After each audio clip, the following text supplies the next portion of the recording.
देखिए, ऐसे महापुरुषों को हम याद करते हैं, तो इतिहास में उन्होंने क्या किया नहीं किया, इतिहास किन चीजों को लेकर उनको याद करता है, यह बात तो अपनी जगह है ही। साथ ही साथ ऐसे महापुरुषों में जो व्यक्तिगत उनकी विशेषता थी, उनका जो व्यक्तित्व था, क्योंकि हमेशा किसी भी समय में बहुत सारे लोग हुआ करते हैं, लेकिन उनमें से कुछ ही लोगों का नाम इतिहास याद रख लेता है। तो क्या कारण है, क्या विशेषता है जिसके चलते इतिहास उनका नाम याद रखता है? ऐसी बातों पर चर्चा निश्चित रूप से स्वाभाविक रूप से हो ही जाती है ऐसे कार्यक्रमों के आयोजन में।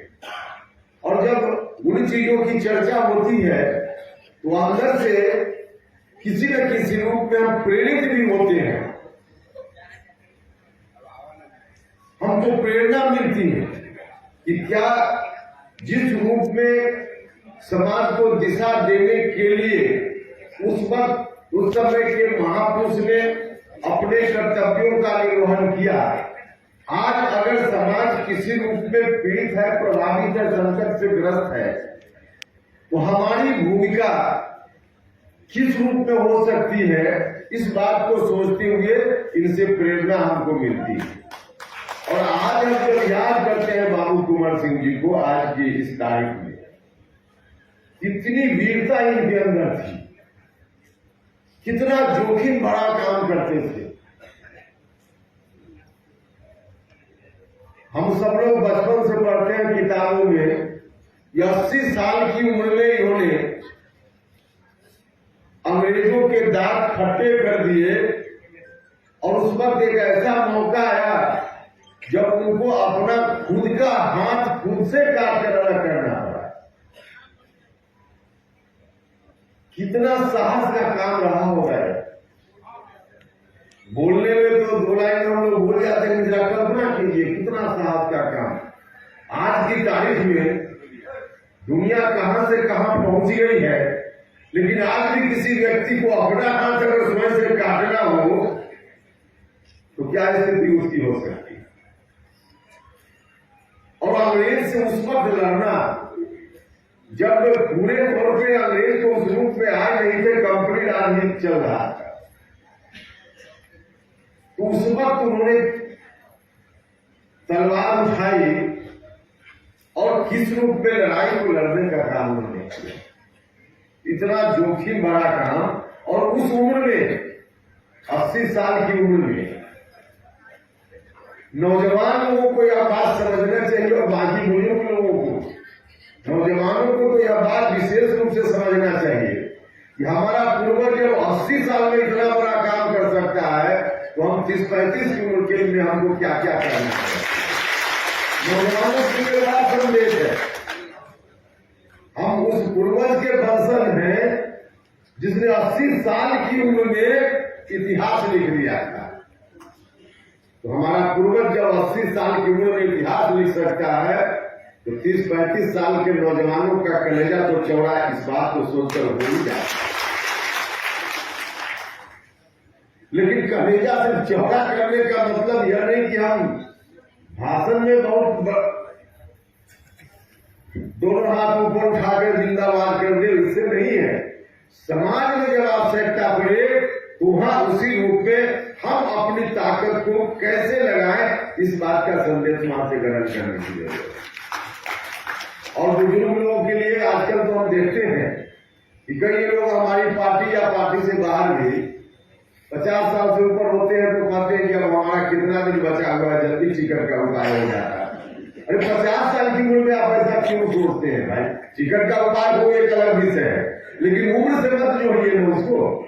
उम्र से लोग जोड़ देते हैं, या कितना दिन एक आध चुनाव, और ऐसा अभी देखिए जब 80 साल की उम्र तक इतना बड़ा काम, इतिहास लिखने का काम हमारे पूर्वजों ने किया है, तो जो बुजुर्ग लोग अब उनको भी जरा इसे संदेश ग्रहण करने का काम कर रहे हैं। भाइयों और मित्रों, क्योंकि पार्टी के बैनर से यह कार्यक्रम है, इसलिए ऐसी बात मैं कह रहा हूं देखिए, अभी तलवार आपने मुझको भी दी है। उन्होंने तलवार उठाई थी अंग्रेजों के खिलाफ बाबू कुंवर सिंह जी ने, क्योंकि उस समय तलवार की ही लड़ाई थी, तलवार का ही युद्ध था। जब जिस समय जिस समस्या, जिस संकट के खिलाफ हम लड़ने के लिए भिड़ रहे हो,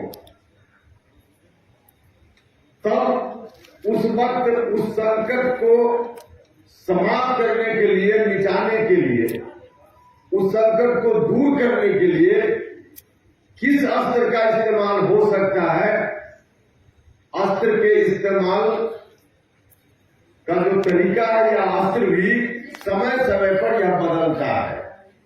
क्योंकि उस वक्त युद्ध था, तलवार से लड़ने का युद्ध था।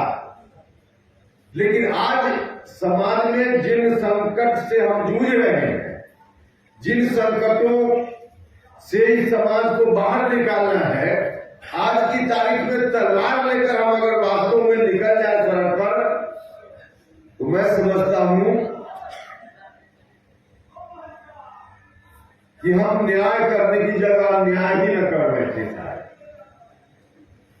संकट क्या है? उस वक्त संकट था अंग्रेज, जिस अंग्रेज को भगाना, जिस अंग्रेज को हराना, यह मकसद था। लेकिन आज की तारीख में यह मकसद नहीं है। आज की तारीख में अंग्रेज रूप बदलकर तो हमारे समाज में ही है, हमारे समाज में ही है। हम अलग अलग युग में, अलग अलग समय में जो संकट है, जो समस्या है, उसका स्वरूप बदलता रहता है।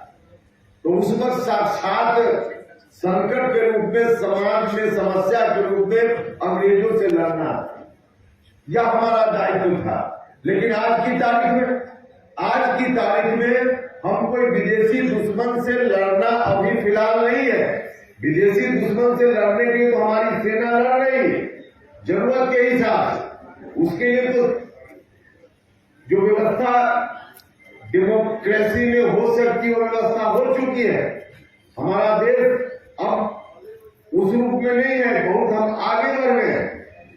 तो उसके लिए तो अलग इंतजाम है। अगर विदेश से कोई संकट आता है तो अलग इंतजाम है।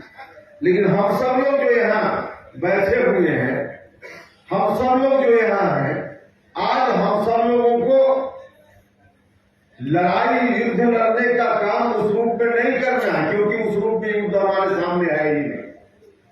आज तो सबसे महत्वपूर्ण और हम सब लोगों के लिए सोचने का विषय यह है कि समाज किन संकटों से जूझ रहा है, क्या हमारी समस्या है। और जब इस पर हम ध्यान देते हैं, जो देना ही चाहिए हमको, तो आज सबसे बड़ा संकट है गरीबी का, आज सबसे बड़ा संकट है कुशिक्षा अशिक्षा का, आज सबसे बड़ा संकट है गरीब लोग इलाज के अभाव में। आजाद भारत के इतने दिन हो गए, आज भी इलाज के अभाव में लोग मरते हैं। इस बात का संकट है, इस बात का संकट है कि नौजवान लोगों को कोई धंधा नहीं मिल रहा, रोजगार नहीं मिल रहा, इस बात का संकट है। तो इन तमाम तरह के संकटों से लड़ने के लिए आज तलवार की जरूरत नहीं है, आज तो कलम की जरूरत है, कलम की जरूरत है। लेकिन वह कलम आखिर आज की पीढ़ी, युवा पीढ़ी या आज युवा होने वाली जो पीढ़ी है, उसके हाथ की जो कलम है वह मजबूत कलम कैसे हो पाए, यह हमारा संकट है। समाज के सामने यह संकट है। और इस संकट को दूर करने के लिए डेमोक्रेसी में जो सिस्टम है कि हर 5 साल पर हम किसी न किसी को चुनकर भेजते हैं कि वह ऐसी नीति बनाएगा, ऐसी पॉलिसी बनाएगा, जिस पॉलिसी और नीति को कार्यान्वित अगर ठीक से किया जा सके तो उस तरह की समस्याओं का अंत होगा। तो जिसको भेजते हैं, उसको भेजते हैं, भेजने की ताकत जो वोट की ताकत है, आज के समय में तलवार की जगह यही बड़ी ताकत है। ताकत का इस्तेमाल अगर ठीक से हो तो हमारे संविधान निर्माताओं ने हमको रास्ता बता दिया है, लेकिन ठीक से इसका इस्तेमाल नहीं होता है, फिर परेशानी हमारे सामने होती है। और जब परेशानी होती है तो फिर हम वही दुखा होते हैं कि नौजवानों के लिए रोजगार नहीं, गरीब लोगों के लिए शिक्षा नहीं, स्वास्थ्य नहीं।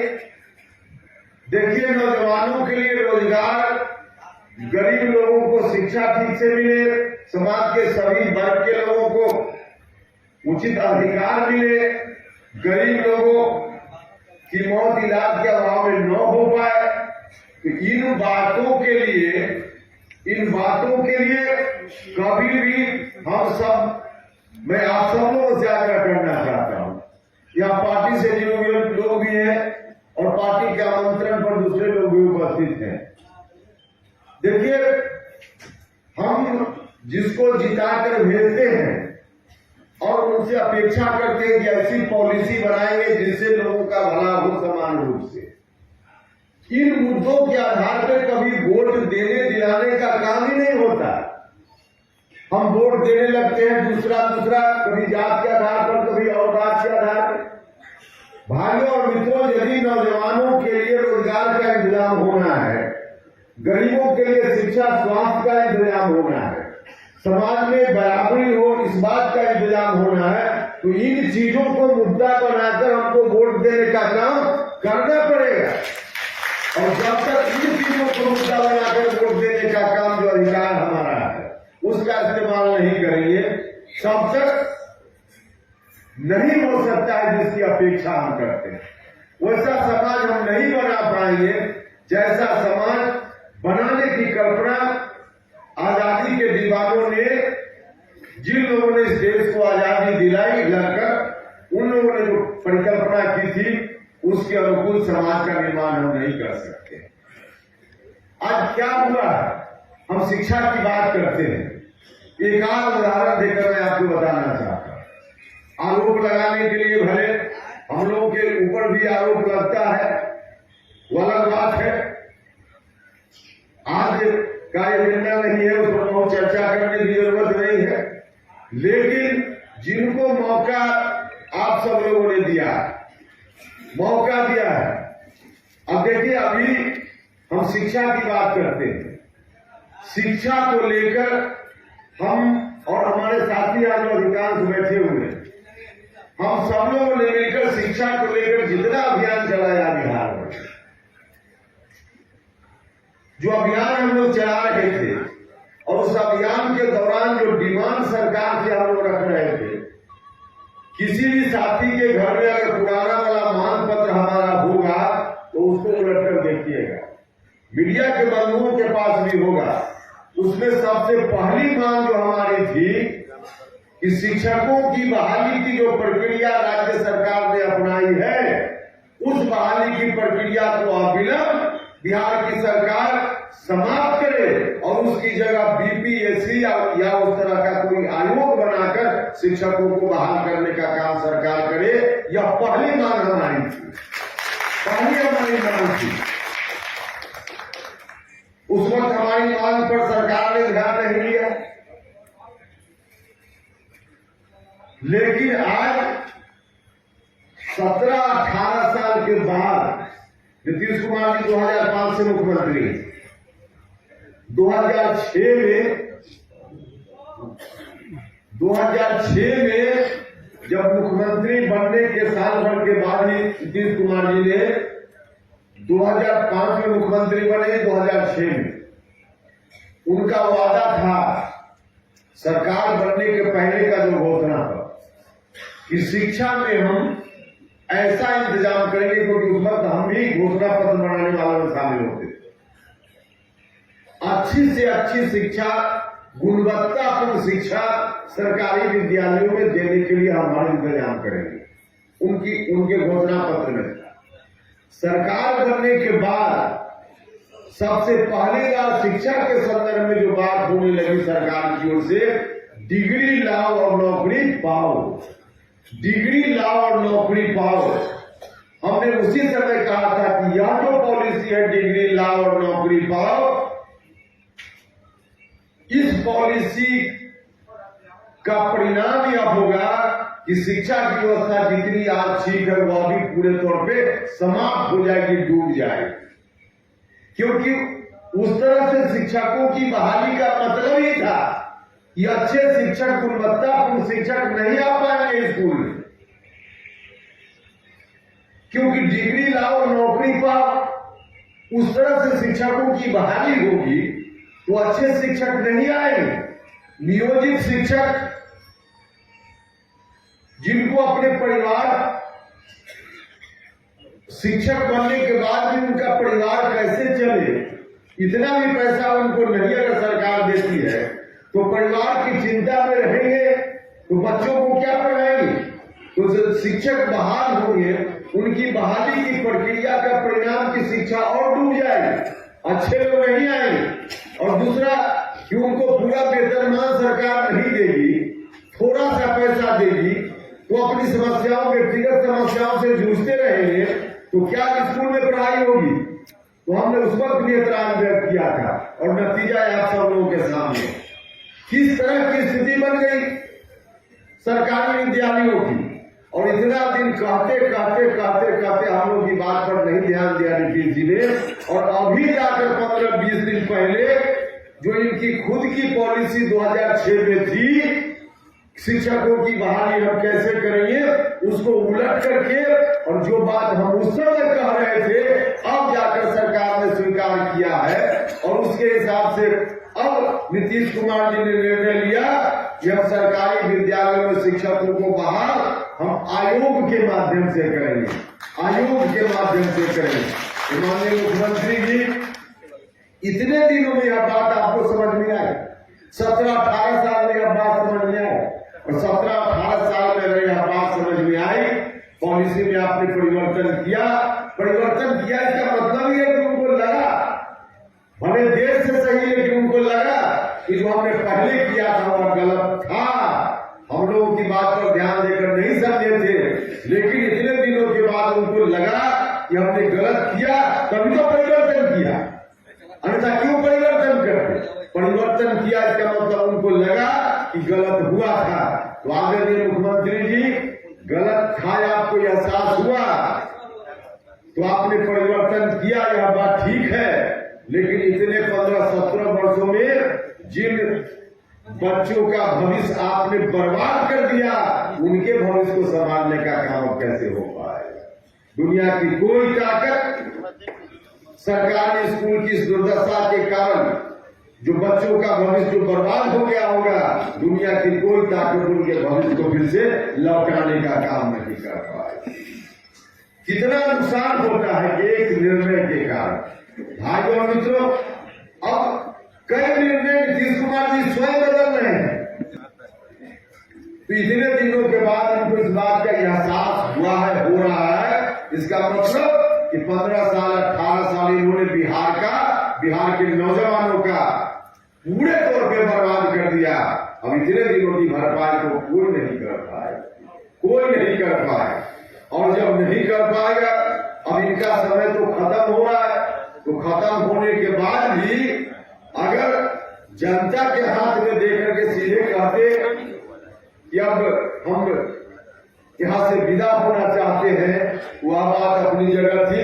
अब तो यह भी जनता को बताकर विदा होना चाहते हैं, जब हम जाएंगे तो किसके हाथ में आप सत्ता सौंप दीजिएगा, इस बात को भी हम घोषित करके जाना चाहते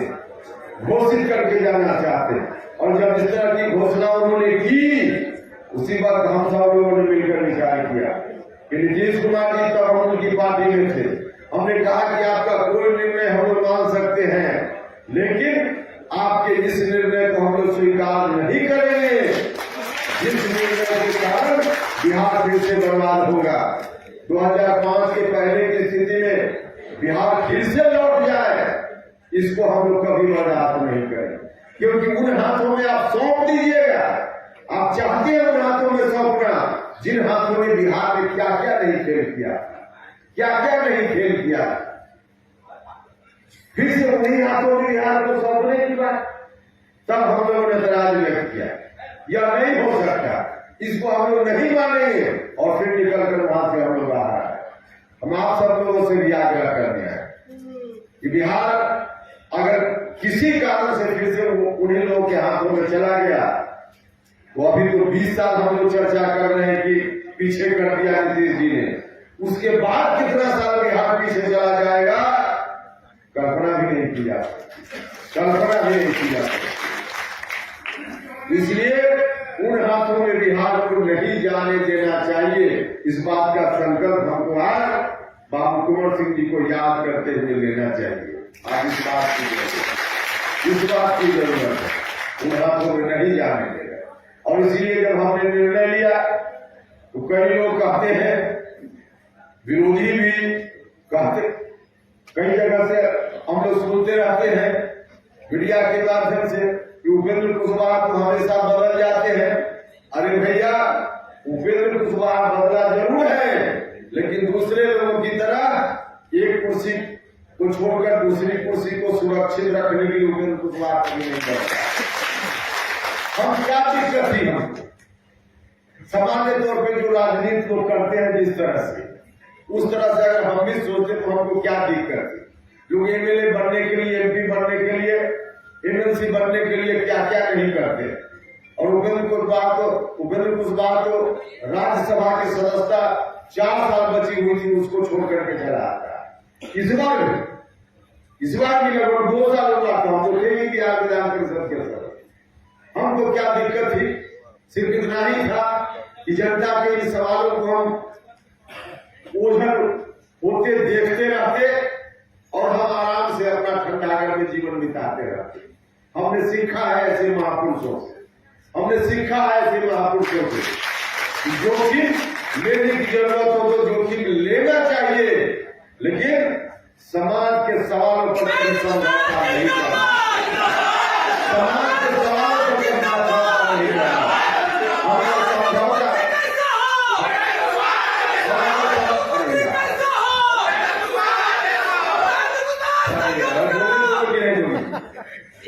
हम अगर समझौता करना चाहते तो हमारे सामने रास्ता था कि नहीं रास्ता?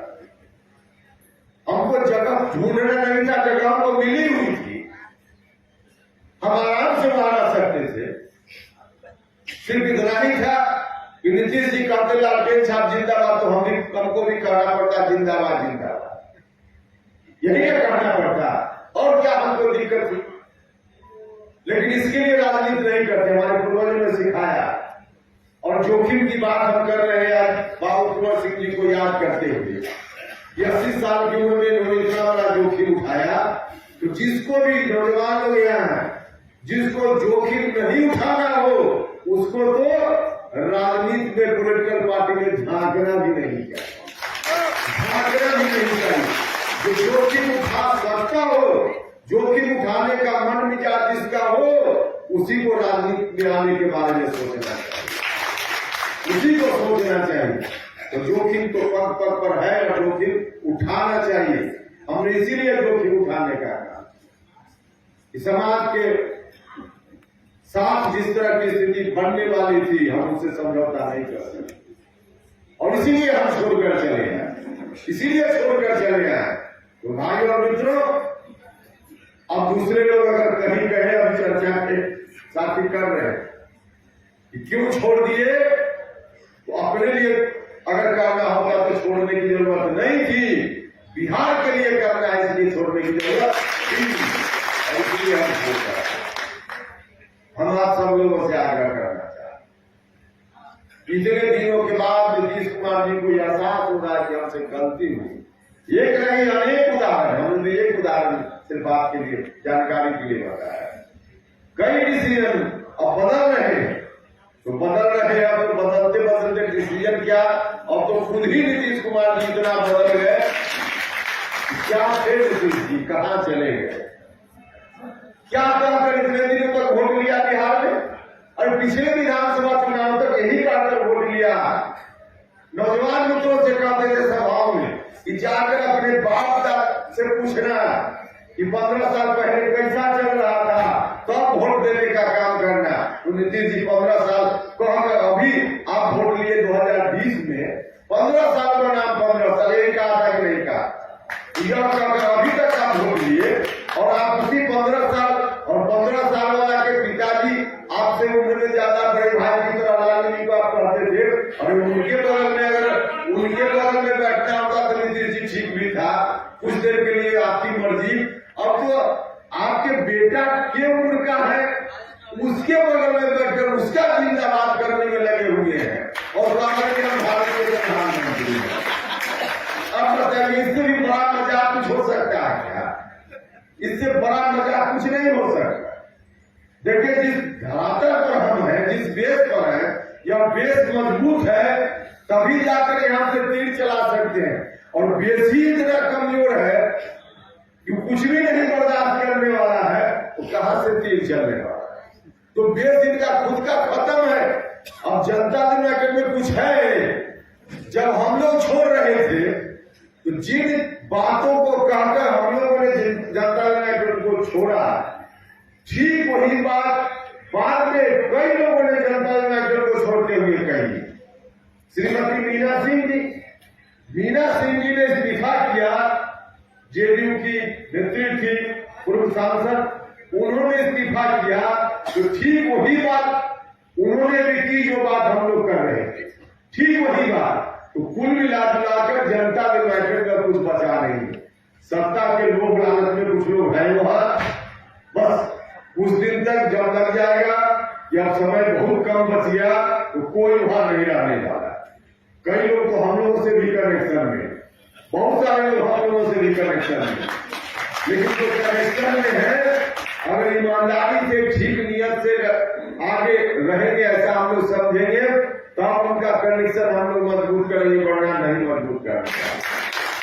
इसके बाद बनाने का काम कर रहे हैं। तो भाइयों और मित्रों, आप सब लोगों से यही आग्रह है, क्या वोट की ताकत आपके हाथ में है, इसका इस्तेमाल कीजिए। आज कलम की ताकत है, इसका इस्तेमाल कीजिए। बुद्धि विवेक के साथ करने की जरूरत। बुद्धि विवेक के साथ नहीं करेंगे तो कोई एक व्यक्ति निकल गया, पीछे हो गए। देखिए हम नौजवान मित्रों से विशेष रूप से कहते रहते कि किसी भी विषय पर, चाहे आपके परिवार का मामला हो, समाज का मामला हो, राज्य और देश का मामला, किसी भी विषय पर आप आंख बंद करके न तो उसका समर्थन कीजिए और न आंख बंद करके उसका विरोध कीजिए। समर्थन भी करना हो तो आंख खोल कर कीजिए और विरोध भी करना हो तो आंख खोल कर कीजिए। आंख बंद करके नहीं, आंख खोल करके किस बात को करने में आपका हित है, समाज का हित है, राज्य और देश का हित है, क्या करना है, कैसे करना है, इस बात पर जरूर ध्यान रहे। तब जाकर निश्चित रूप से मुझको पक्का विश्वास है कि जिस मिशन को लेकर हम लोग चले हैं उस मिशन में कामयाबी मिलेगी। नौजवानों को भी न्याय मिलेगा, गरीबों को भी न्याय मिलेगा, समाज के सभी वर्गों को न्याय मिले, यह हम सब लोगों ने संकल्प लिया।